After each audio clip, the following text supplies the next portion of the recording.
यो पनि गल्ती लेखिरहेछ।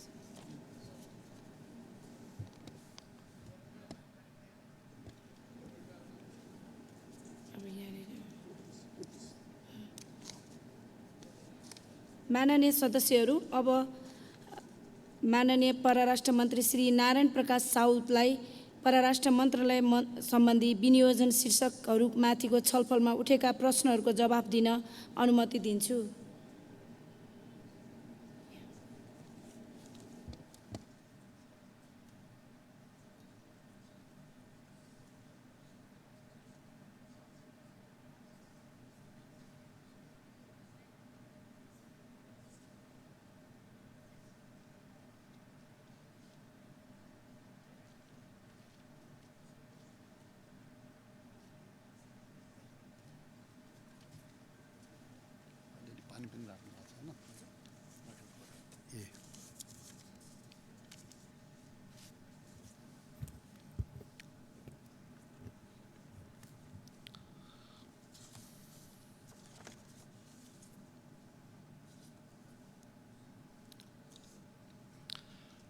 सम्मानीय सभामुख महोदय, यस सम्मानित प्रतिनिधि सभामा विनियोजन विधेयक 2080 अन्तर्गत परराष्ट्र मन्त्रालय एवं मातहतका निकायहरूका सन्दर्भमा माननीय सांसदज्यूहरूले सघन रूपमा छलफलमा भाग लिनुभएको थियो। छलफलमा भाग लिनुहुने माननीय सदस्यज्यूहरू, उहाँहरूले प्रस्तुत गर्नुभएका सारगर्भित अभिव्यक्तिहरू र उहाँहरूले मन्त्रालयको ध्यानाकर्षण गर्नुभएका विषयवस्तुहरूको लागि म सबै मान्यज्यूहरूमा हार्दिक कृतज्ञता यापन गर्न चाहन्छु। अब मान्यज्यूहरूको 31 जना मान्यज्यूहरूले छलफलमा भाग लिनुभएको छ।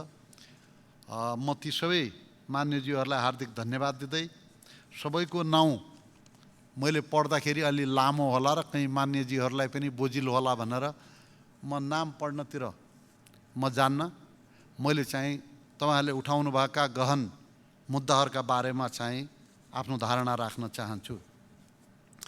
यस सम्मानीय सभामुख महोदय, यस सम्मानित प्रतिनिधि सभामा विनियोजन विधेयक 2080 अन्तर्गत परराष्ट्र मन्त्रालय एवं मातहतका निकायहरूको लागि विनियोजन गरिएको बजेट तथा कार्यक्रम उप भएको छलफलको क्रममा माननीय सदस्यहरूले उठाउनुभएका विभिन्न विषयहरू तथा राख्नुभएका जिज्ञासाहरूका सम्बन्धमा यस गरिमामय सदनमा आफ्ना धारणा राख्न चाहन्छु। परराष्ट्र नीति र अन्तर्राष्ट्रिय सम्बन्धका महत्त्वपूर्ण विषयमा माननीय सदस्यज्यूहरूबाट अभिव्यक्त भएको चासो, सरोकार र सुझावका लागि हार्दिक धन्यवाद प्रकट गर्न चाहन्छु। यथासम्भव छलफलको क्रममा उठेका सबै विषय समेटेर मेरो जवाफ प्रस्तुत हुनेछ। अधिकांश सदस्यज्यूहरूले आर्थिक वर्ष 2080-81 मा परराष्ट्र मन्त्रालय र अन्तर्गतका निकायहरूका लागि विनियोजित बजेट न्यून रहेको औल्याउनु भएको छ। तथापि बजेट कटौतीको प्रस्ताव राख्नुहुने माननीय सदस्यहरूलाई आफ्नो प्रस्ताव फिर्ता लिन पनि हामीले आग्रह गरिसकेका छौँ। सम्मानीय सभामुख महोदय, अब म छलफलका क्रममा माननीय सदस्यहरूले उठाउनुभएका विषयहरूमा प्रश्न पार्ने अनुमति चाहन्छु। परराष्ट्र नीतिको सञ्चालनका सन्दर्भमा नेपालको अन्तर्राष्ट्रिय सम्बन्धका बारेमा नेपालको संविधानले नै स्पष्ट मार्गनिर्देश गरेको बारे माननीय सदस्यज्यूहरूलाई अवगत नै छ।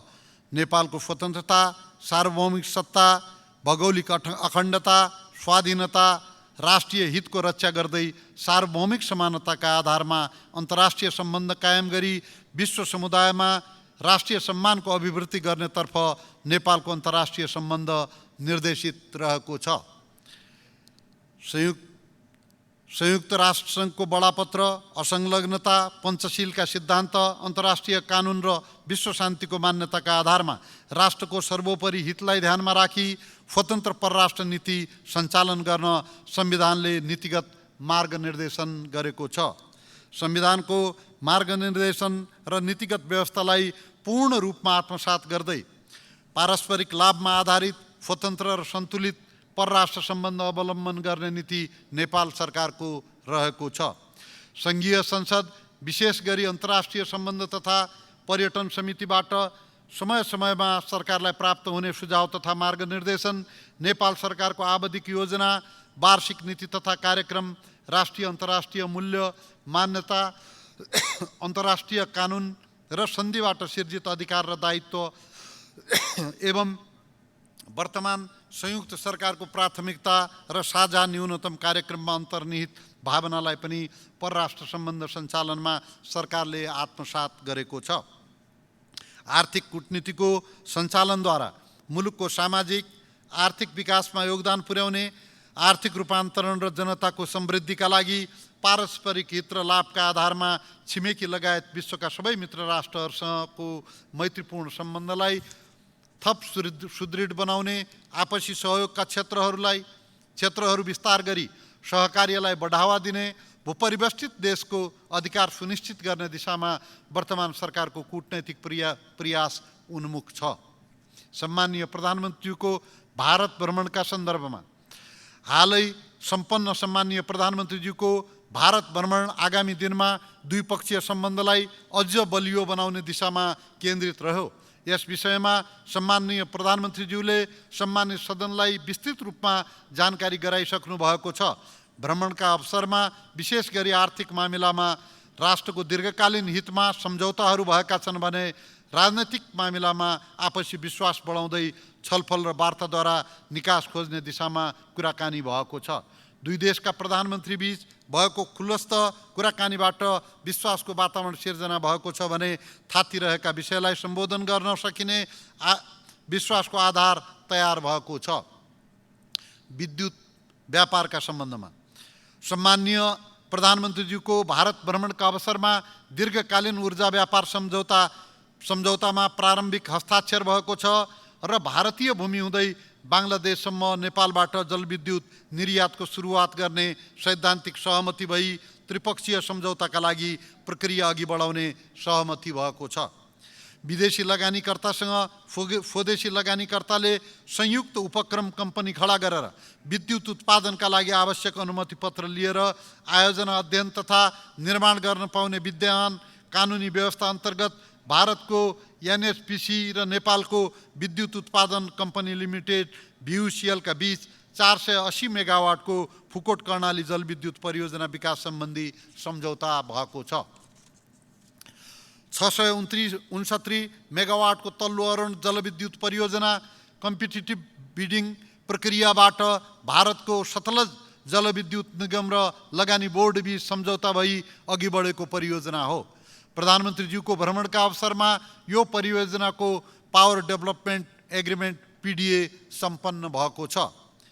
556 मेगावाट क्षमताको माथिल्लो तामाकोशी जलविद्युत आयोजना सहित विभिन्न जलविद्युत आयोजनाबाट उत्पादित थप 1200 मेगावाट जलविद्युत भारततर्फ निर्यातका लागि सम्माननीय प्रधानमन्त्रीज्यूले भारत पक्षसँग गम्भीर रूपमा कुरा गर्नुभएको छ। बुटवल गोरखपुर 400 kV अन्तर्देशीय प्रसारण लाइन शिलान्यास भएको छ। त्यसै गरी नेपालभित्र थप विद्युत प्रसारण लाइन निर्माणका लागि भारतको एक्जिम ब्याङ्कबाट प्राप्त सहुलियत कर्जाको चौथो खण्डको रकम उपयोग गर्ने सहमति भएको छ। सरकारले विद्युत प्रसारण र वितरण पूर्वाधारमा सुधार गर्दै आन्तरिक विद्युत खपत वृद्धि गर्दै लैजाने नीति लिएको छ। आन्तरिक खपतबाट बढी भएको जलविद्युत निर्यात गर्नका लागि जलविद्युत उत्पादन र प्रसारणका लागि आवश्यक पूर्वाधार निर्माणमा जोड दिइएको छ। औपचारिक भ्रमण व्यवस्थापन सम्बन्धमा दुई देश बीचको आर्थिक सम्बन्धलाई मध्यनजर गरी सरकार प्रमुखका भ्रमणका अवसरमा व्यापारिक प्रतिनिधिमण्डललाई उनीहरूको आफ्नै खर्चमा लैजाने प्रचलन हुन्छ। यसै गरी सरकारी प्रतिनिधिमण्डलमा समावेश भएका सरकारी सञ्चार माध्यमका अलावा निजी क्षेत्रका कर्मचारी साथीहरू आफ्नै खर्चमा सहभागी हुनुभएकोले प्रधानमन्त्रीको भारत भ्रमणको प्रतिनिधिमण्डल केही ठुलो जस्तो देखिन गएको हो। मुलुकको अर्थतन्त्रको अवस्था र आर्थिक मितव्ययता अपनाउनु पर्ने अवस्थाप्रति सरकार सचेत एवं संवेदनशील रहेको छ। यस्ता औपचारिक भ्रमणमा जाने प्रतिनिधिमण्डललाई भ्रमणमा जानु पूर्व मन्त्रालयका शिष्टाचार महापालले भ्रमणका डुज र डाउन्ट्सका बारेमा ब्रिफ गर्ने प्रचलन अनुरूप यसपटक पनि त्यस किसिमको ब्रिफिङ भएको थियो। प्रोटोकल पालना गर्ने विषयलाई भ्रमण दलमा संलग्न सबैले गम्भीरतापूर्वक लिनुपर्ने कुरामा कुनै विमति हुन सक्दैन। नेपाल भारत प्रबुद्ध व्यक्तिहरूको समूहको प्रतिवेदन तथा 1950 को सन्धि सम्बन्धमा नेपाल र भारत बीचको सन् 1950 को सन्धि सीमा सम्बन्धी विषय लगायत द्विपक्षीय सम्बन्धको समग्र पक्षमा अध्ययन गरी दुई देशबीच रहिआएको निकट तथा बहुआयामिक सम्बन्धलाई अग्रगामी दिशामा अघि बढाउने उद्देश्यले सन् 2016 मा गठन भएको नेपाल भारत प्रबुद्ध व्यक्तिहरूको समूह इमिनेन्ट पर्सन्स ग्रुपले आफ्नो कार्य सम्पन्न गरी सहमतिको प्रतिवेदन तयार गरिसकेको छ। उक्त प्रतिवेदन बुझिलिने विषयमा दुई देशबीच विभिन्न अवसरमा कुराकानी भएको पनि म स्पष्ट पार्न चाहन्छु। लिम्पियाधुरा, लिपुलेक, कालापानी लगायत सीमाका सम्बन्धमा नेपालको अन्तर्राष्ट्रिय सीमाबारे यस सम्मानित सदन, सम्मानीय सदस्यज्यूहरू, नेपाल सरकार र हामी सबै स्पष्ट र दृढ छौँ। यस विषयमा हाम्रो राष्ट्रिय सहमति रहेको छ। मिति 2077-3-4 मा संविधानको दोस्रो संशोधन मार्फत नयाँ नक्सा समेटी संविधानको अनुसूची 3 मा रहेको नेपालको नक्सा छाप अद्यावधिक गरिएको तथ्य, संविधानको अनुसूची 3 मा रहेको नेपालको निशाना छाप अद्यावधिक गरिएको तथ्य यहाँहरूलाई अवगत नै छ। भारत भ्रमणका अवसरमा नेपाल र भारतका प्रधानमन्त्री बीच भएको भेटवार्ताका क्रममा सीमा सम्बन्धी विषयलाई स्थापित कूटनैतिक संयन्त्रहरू मार्फत समाधान गर्ने कुराकानी भएको छ। प्रधानमन्त्री मोदीजीले संयुक्त प्रेस मिटको अवसरमा सीमा लगायत थातिरहेका सबै समस्या समाधान गरिनेछ भन्ने कुरा स्पष्ट शब्दमा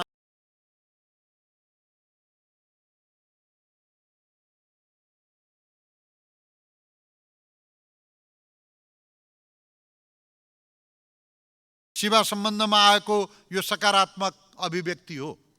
सीमा क्षेत्रमा डुबान सम्बन्धी समस्याका सम्बन्धमा नेपाल भारत सीमानाको नजिक भारततर्फ बनाइएका संरचनाहरूका कारण नेपालको भूभाग डुबानमा परेको विषय नेपाल सरकारले भारतीय पक्षसँग प्राथमिकताका साथ उठाउँदै आएको छ। सम्माननीय प्रधानमन्त्रीको भारत भ्रमणका अवसरमा नेपाल भारत सीमावर्ती क्षेत्रमा बाढी र डुबानका समस्याहरूका बारेमा पनि गम्भीर ढङ्गले छलफल भएको छ। मनसुन सुरु हुनु अघि नै बाढी र डुबान नियन्त्रण कार्यलाई प्रभावकारी बनाउन विद्यमान द्विपक्षीय संयन्त्रलाई तत्काल सक्रिय बनाउने सहमति भएको छ। नेपालले विकास साझेदारहरूबाट कुनै पनि सहयोग लिँदा राष्ट्रिय हित प्रतिकूल हुने गरी लिएको छैन। भविष्यमा पनि वैदेशिक सहायता स्वीकार गर्दा राष्ट्रिय हितलाई सर्वोपरि राख्दै नेपालको सार्वभौमिक सत्ता र राष्ट्रिय स्वतन्त्रतामा किञ्चित प्रभाव नपर्ने सुनिश्चितता प्रदान गरिने कुरामा सरकार दृढ छ।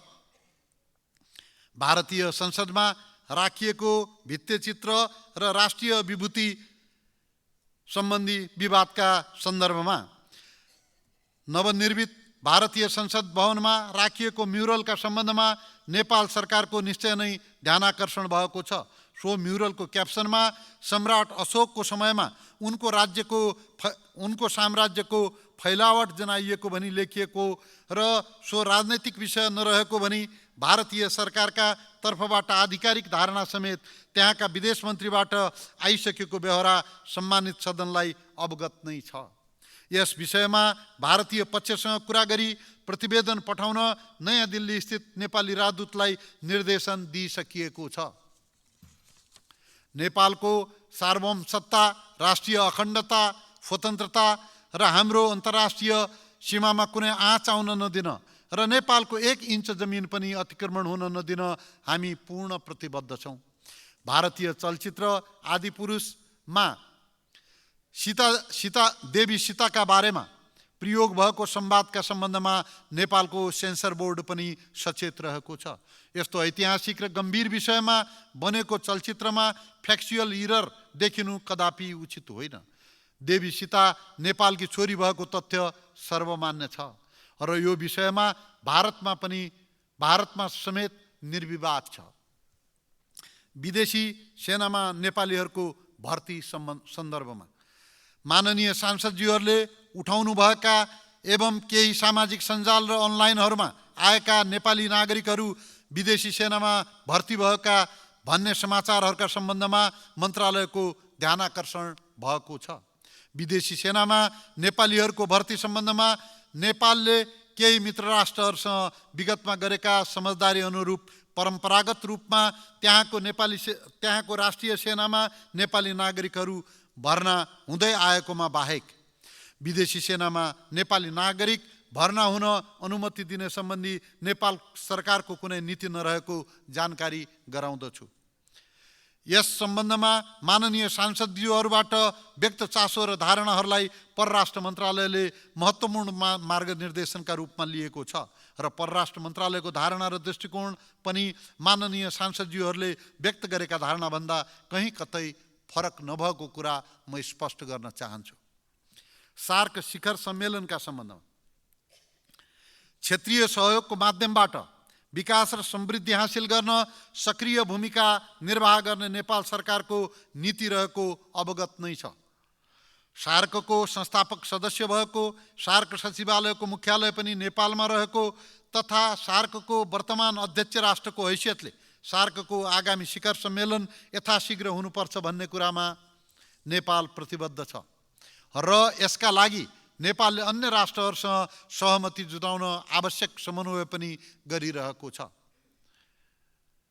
नेपालबाट दक्षिण एसियाली मुलुकसँग भएका सबै उच्चस्तरीय भ्रमण तथा अन्य भेटघाटका अवसरमा सार्क प्रक्रियालाई गतिशील बनाउने विषयले सधैँ प्रवेश पाएको छ। नेपालले आगामी दिनमा पनि सार्कका संयन्त्रहरूलाई गतिशील बनाउनेतर्फ सक्रिय तथा रचनात्मक भूमिका निर्वाह गर्दै जानेछ। यहाँहरूलाई विदित नै छ, सार्कको बडापत्र अनुसार सार्क प्रक्रिया सम्बन्धी निर्णय लिन सबै सदस्य राष्ट्रहरूको सहमति आवश्यक पर्दछ। यही सर्वसम्मति जुट्न नसक्दा नै सार्क शिखर सम्मेलन लगायतका प्रक्रिया अघि बढ्न नसकेको विषयबारे सम्मानित सदन अवगत नै रहेको छ। आर्थिक कूटनीति सञ्चालन सम्बन्धमा नेपालको परराष्ट्र नीति, वार्षिक नीति तथा कार्यक्रम र बजेट मार्फत अभिव्यक्त राष्ट्रिय विकासका उद्देश्यहरू हासिलका लागि सबल र प्रभावकारी आर्थिक कूटनीतिको सञ्चालन सरकारको प्रमुख प्राथमिकता हो। यस विषयलाई आत्मसात गरी मन्त्रालय र नियोगबाट सञ्चालित हुने आर्थिक कूटनीतिका कार्यक्रमहरूलाई थप प्रभावकारी बनाउने प्रयास भइरहेको छ। यस्ता कार्यक्रमहरूमा आर्थिक कूटनीतिसँग सम्बन्धित विषयगत निकाय, निजी क्षेत्र र गैर आवासीय नेपालीसँगको समन्वय र सहकार्यलाई थप मजबुत र प्रभावकारी बनाइएको छ। पर्यटन, निर्यात र लगानीका क्षेत्रमा विभिन्न प्रदेशमा रहेको सम्भावना र क्षमता पहिचान गर्ने प्रयास गरिएको छ। आर्थिक कूटनीतिका कार्यक्रमहरूलाई नेपाल सरकारको व्यापार घाटा न्यूनीकरण योजनासँग समेत तादात्म्य हुने गरी तथा समग्र आर्थिक सामाजिक विकासमा टेवा पुग्ने गरी अगाडि बढाउने गरी समन्वयात्मक ढङ्गले कार्यहरू भइरहेका छन्। विकासशील राष्ट्रमा स्तरोन्नति तयारी सम्बन्धमा नेपाल अल्पविकसित मुलुकबाट स्तरोन्नति हुन सिफारिस भएको हालको परिस्थितिमा विकास सहायताको परिचालन, वैदेशिक लगानी, निर्यात प्रवर्धन र पर्यटन प्रवर्धन लगायतका क्षेत्रमा हाम्रो कूटनैतिक संयन्त्र परिचालित हुनुपर्दछ। विभिन्न मुलुकहरूमा रहेका नेपाली नियोगहरूले मित्र राष्ट्रहरू तथा विकास साझेदारहरूसँग स्तरोन्नतिले पर्ने नकारात्मक असरहरूको प्रभाव कम गर्ने सम्बन्धमा तथा विकास सहयोगको निरन्तरताका सम्बन्धमा द्विपक्षीय तथा बहुपक्षीय रूपमा सहकार्य गरिरहेका छन्। राजदूत, नियोग प्रमुख तथा अवैधानिक महावाणिज्य दूतहरूको नियुक्ति र कार्य सम्पादन मूल्याङ्कन सम्बन्धमा विभिन्न मुलुकमा नेपालका राजदूत नियुक्त गर्दा वर्तमान सरकारले नेपालको संविधान र राजदूत नियुक्ति सम्बन्धी निर्देशिका 75 को पालना गरेको छ। परराष्ट्र सेवाभित्रबाट र सेवा बाहिरबाट राजदूतहरूको नियुक्ति गर्दा निर्देशिकामा भएको प्रबन्ध बमोजिम गरिनेछ। राजदूतहरूको नियुक्तिसँगै कार्य विवरण उपलब्ध गराइएको छ र त्यसैका आधारमा कार्य सम्पादन मूल्याङ्कन गर्ने व्यवस्था मिलाइएको छ। अवैतनिक वाणिज्य दूत सम्बन्धी नियमावली अनुरूप उच्च आचरण भएका व्यक्तिहरूलाई उक्त पदमा नियुक्त गर्ने व्यवस्थालाई थप प्रभावकारी बनाइनेछ। राजदूतावासको पुनरावलोकन तथा जनशक्ति व्यवस्थापन सम्बन्धमा नेपालले विभिन्न मुलुकहरूमा नियोगहरू स्थापना गर्दा छिमेकी मुलुकहरू ठुलो सङ्ख्यामा नेपालीहरूको उपस्थिति रहेका मुलुकहरू, द्विपक्षीय व्यापार, लगानी, पर्यटन लगायतका आर्थिक सम्बन्धको अवस्था र सम्भाव्यता रहेका मुलुकहरू, विभिन्न महादेशमा राजनैतिक, आर्थिक र तथा सामाजिक रूपले महत्त्व राख्ने राष्ट्रहरू तथा भौगोलिक प्रतिनिधित्व आदिका आधारमा नियोगहरू स्थापना भएका छन्। परराष्ट्र मन्त्रालयको सङ्गठन संरचना चुस्त दुरुस्त राख्न विभिन्न प्रयासहरू हुँदै आएको छ। यस क्रममा सङ्गठन तथा व्यवस्थापन सर्वेक्षण गरी नियोगहरू र कर्मचारीको लेखाजोखा गरी पुनरावलोकन गर्ने गरिएको छ। आगामी दिनमा पनि मन्त्रालय, विभागहरू तथा नियोगहरूमा बढ्दो कार्यबोझलाई धान्न सक्ने गरी जनशक्ति एवं सङ्गठन संरचनामा परिमार्जन, सुधार र पुनर्संरचना गर्ने योजना रहेको कुरा म स्पष्ट गर्न चाहन्छु। समगन्तव्य मुलुकमा रहेका नेपाली नियोगको सेवा प्रवाह सम्बन्धमा वैदेशिक रोजगारीलाई मर्यादित, सुरक्षित र व्यवस्थित गर्नेतर्फ मन्त्रालयले निरन्तर प्रयास गरिरहेको बेहोरा अनुरोध गर्दछु। वैदेशिक रोजगारीमा गएका श्रमिकहरूको हक, हित र सुरक्षाप्रति संवेदनशील हुनेतर्फ नेपाली दूतावास, राजदूत तथा नियोगका प्रमुखहरूलाई अभिमुखीकरण गरिएको छ। विदेशमा अप्ठ्यारोमा परेका नेपालीहरूको उद्धार एवं आवश्यकता अनुसार नेपाल फर्कन सहजीकरण गर्ने कार्यलाई नियोगहरूले उच्च प्राथमिकतामा राखेका छन्। विदेशमा रहेका नेपाली कामदारहरूका हकहितको सुरक्षा गर्न र आवश्यक सहयोग उपलब्ध गराउन विदेशस्थित नेपाली नियोगहरूको भूमिकालाई थप प्रभावकारी बनाउन परराष्ट्र मन्त्रालय प्रतिबद्ध रहेको छ। विदेशमा हुने मृत्यु तथा कानुनी सजायका सम्बन्धमा उक्त मुलुकको कानुन बमोजिम प्रहरी अनुसन्धान तथा न्यायिक निरूपणमा केही समय लाग्ने भएकोले नेपाली नियोगले सब पठाउने तथा क्षतिपूर्ति रकम दिलाउन कतिपय अवस्थामा केही समय लाग्न सक्दछ। अन्यथा नियोगहरूबाट यस प्रकारको सेवा 24 घण्टा प्राप्त हुन सक्ने गरी व्यवस्था मिलाइएको छ। हाल केही नियोगहरूमा अन्य टेलिफोन सेवाका अतिरिक्त हटलाइन सेवा सञ्चालनमा ल्याइएको छ। यसलाई क्रमशः साधन स्रोत सम्पन्न तुल्याउँदै विस्तार गर्दै लगिनेछ। यसका अलावा नियोगहरूले वेबसाइट, दूतावासबाट समय समयमा जारी हुने सूचना तथा फेसबुक पेज जस्ता सामाजिक सञ्जाल मार्फत समेत सहज सम्पर्कको व्यवस्था मिलाइएका छन्। नियोगहरूलाई नेपाली नागरिकका समस्या सम्बोधनका लागि आवश्यक जनशक्ति तथा साधन सम्पन्न तुल्याउने कार्यलाई प्राथमिकतामा राखिएको छ।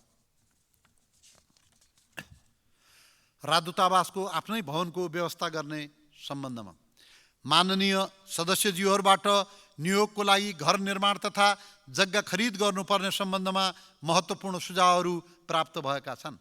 हाल केही नियोगहरूको आफ्नै भवन रहेको छ र केही नियोगहरूले खरिद गरेको जमिनमा पनि क्रमशः आफ्नै भवन निर्माण गर्ने विषयलाई प्राथमिकता दिइएको छ।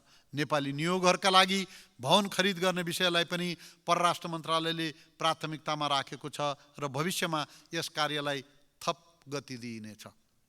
विदेशमा रहेका नेपालीहरूको मतदान सम्बन्धमा विदेशमा रहेका नेपालीहरूको मताधिकार सुरक्षित गर्ने सम्बन्धमा नेपाल सरकारले बजेट वक्तव्य मार्फत प्रतिबद्धता व्यक्त गरेको छ।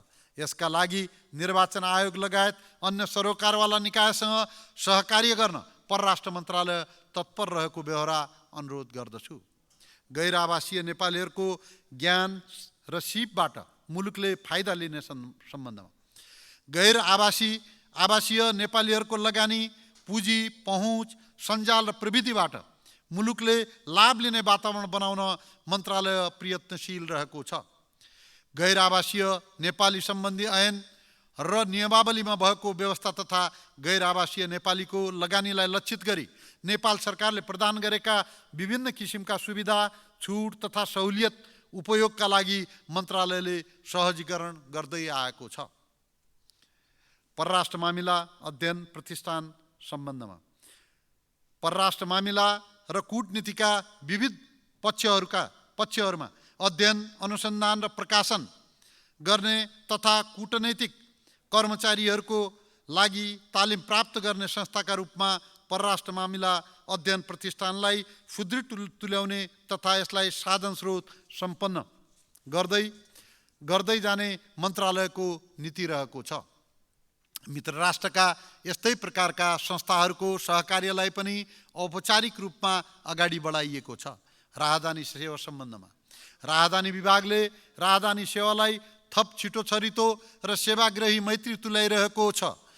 आगामी आर्थिक वर्षमा थप विद्युतीय राहदानी पुस्तिकाको व्यवस्था गर्ने प्रक्रिया सुरु गरिएको छ।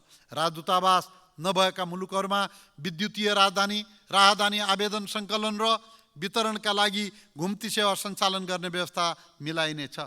लाइभ इनरोलमेन्ट कार्यको लागि दक्ष जनशक्तिको अभाव रहेकोले दक्ष जनशक्ति व्यवस्थापनका कार्यलाई प्राथमिकता साथ अघि बढाइनेछ। राहदानी वितरण अझ सहज, सरल र व्यवस्थित बनाउन प्रयत्न जारी रहनेछ। अभिलेख व्यवस्थापनका सम्बन्धमा नेपालको विदेश सम्बन्धबारे विभिन्न कालखण्डमा सिर्जना भएका कागजपत्र, दस्तावेजहरूको संरक्षण र अभिलेखीकरण गर्ने कार्य मन्त्रालयको उच्च प्राथमिकतामा रहेको छ। ऐतिहासिक एवं कूटनैतिक दृष्टिकोणले महत्त्वपूर्ण पुराना दस्तावेजहरू तथा राष्ट्रिय अभिलेखालयसँगको सहकार्यमा सुरक्षित ढङ्गले अभिलेखालयमा राख्ने व्यवस्था मिलाइएको छ भने पछिल्लो कालखण्डमा महत्त्वपूर्ण कागजातहरूलाई छनौट गरी पञ्जीकरण गर्ने कार्य भइरहेको छ। ती दस्तावेजहरूलाई पनि अभिलेखीकरण गरी क्रमशः राष्ट्रिय अभिलेखालयमा सुरक्षित ढङ्गले राख्ने प्रबन्ध मिलाइनेछ। सम्मानीय सभामुख महोदय, यस सम्मानित प्रतिनिधि सभामा विनियोजन विधेयक 2080 अन्तर्गत परराष्ट्र मन्त्रालय एवं मातहतका निकायहरूको लागि विनियोजन गरिएको बजेट तथा कार्यक्रम उप भएको छलफलको क्रममा माननीय सदस्यज्यूहरूले उठाउनुभएका विभिन्न विषयहरू तथा राख्नुभएका जिज्ञासाहरूका सम्बन्धमा आफ्नो विचार राख्ने समय दिनुभएकोमा म सम्मानीय सभामुखज्यूप्रति हार्दिक धन्यवाद व्यक्त गर्दछु। यस गरिमामय सदनबाट प्राप्त रचनात्मक सुझाव र मार्गनिर्देशन परराष्ट्र सम्बन्ध सञ्चालनमा उपयोगी र महत्त्वपूर्ण रहने मैले विश्वास लिएको छु। धन्यवाद। जय नेपाल।